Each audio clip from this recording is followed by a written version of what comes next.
Okay, in this example, what we're going to do is a 2D problem, mechanics problem, and later I'll go back and describe the physics behind this, but essentially we're going to solve a mechanics problem of a circular hole under uniaxial loading. And it turns out in this problem you have quarter symmetry, so I'll show you how we'll set that up. Find stress concentrations at the circle given a set of boundary conditions, both external and symmetry boundary conditions. So first off, come here and select 2D.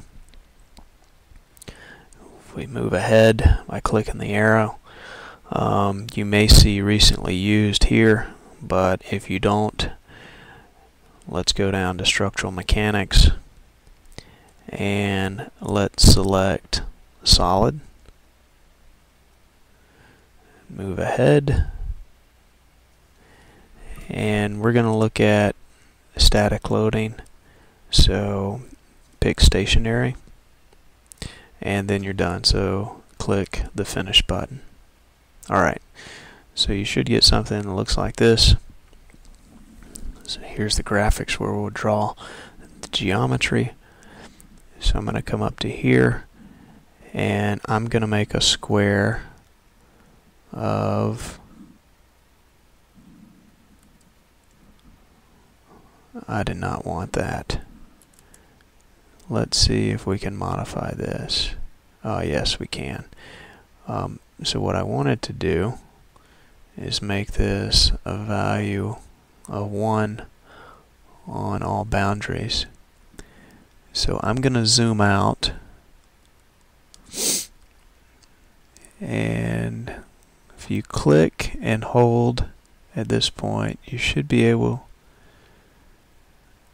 to zoom this out until we... Okay. So now I have a square of the length of 1 on each side. If you want to zoom in to just this geometry, click Zoom Extents. Alright. Now, as I said, I want to use symmetry boundary conditions. So what we're going to do is we're going to apply a load in the vertical direction along this top surface. This is going to be a free surface, and I'm going to put a circle over here. So this is only a quarter of the plate. Alright. So let's come up to here and click on circle.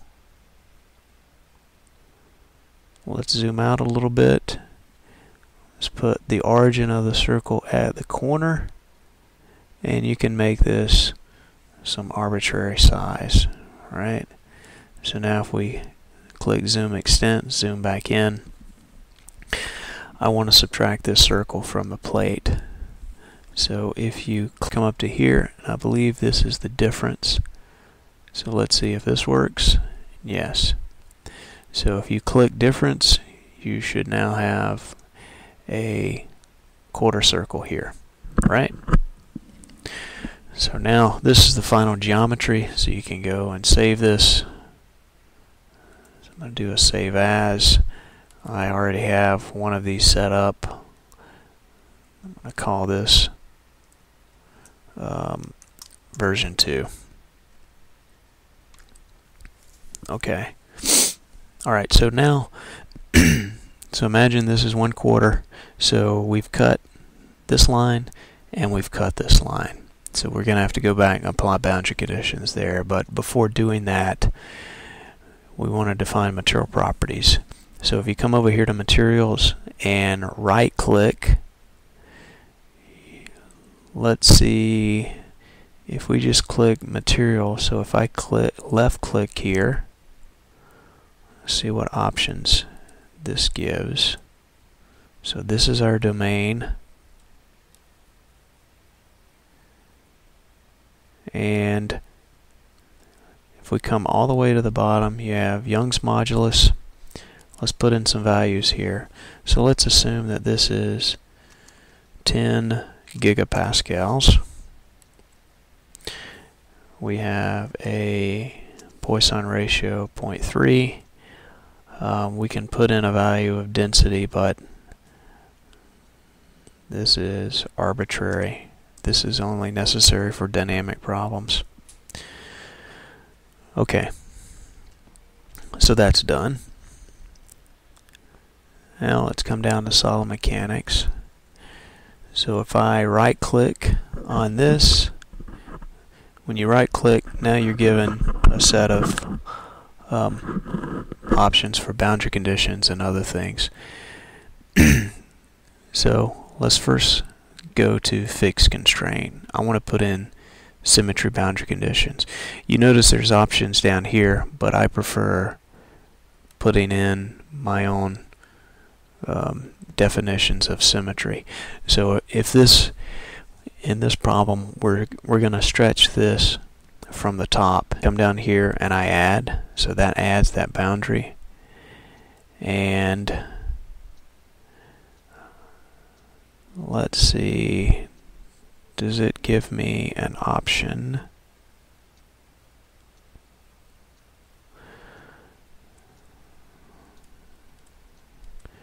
Looking for an option.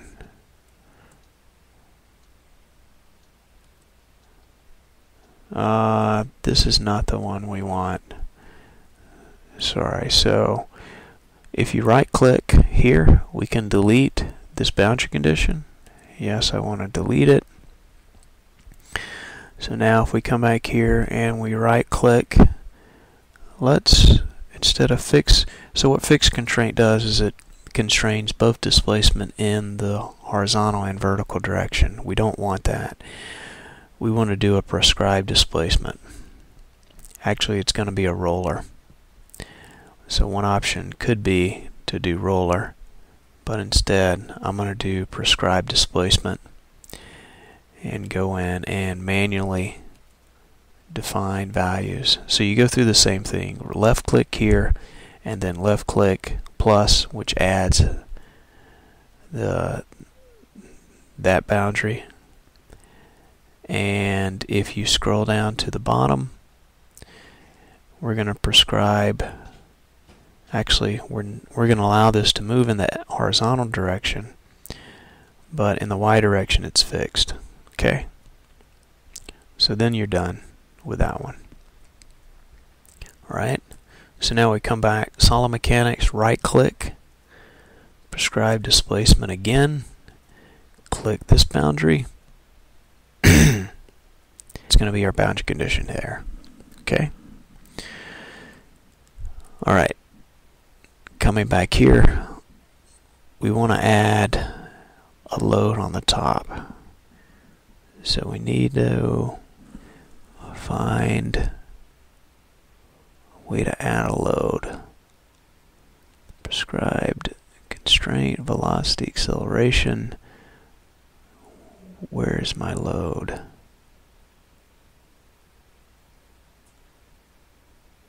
Not body load.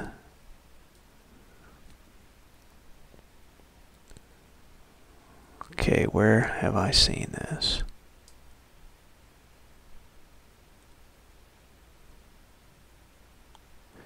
Fixed constraint, symmetry.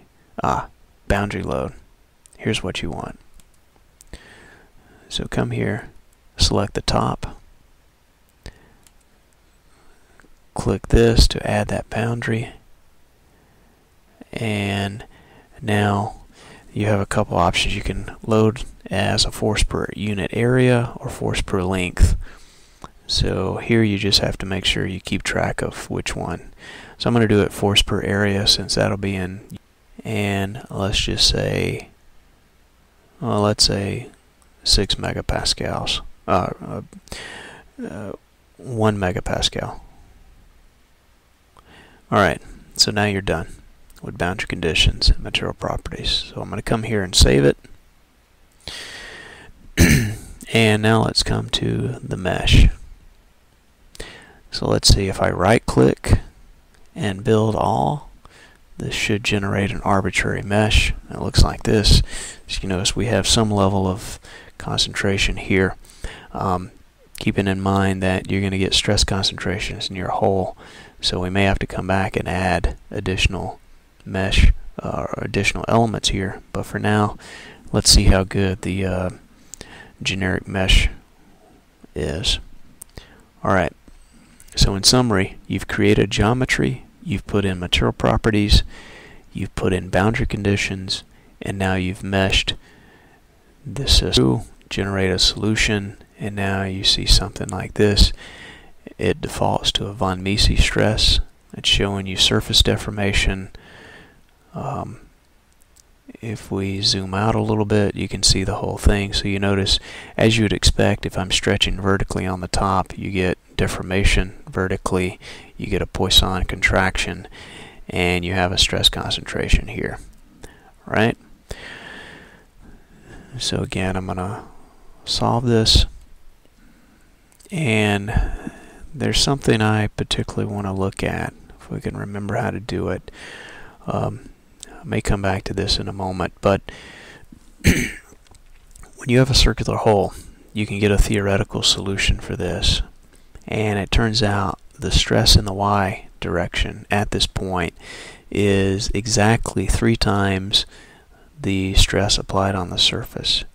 So this is one good way of validating or verifying your solution to make sure it matches theory. So for now, I'm going to come back to that and do verification and validation in the next video.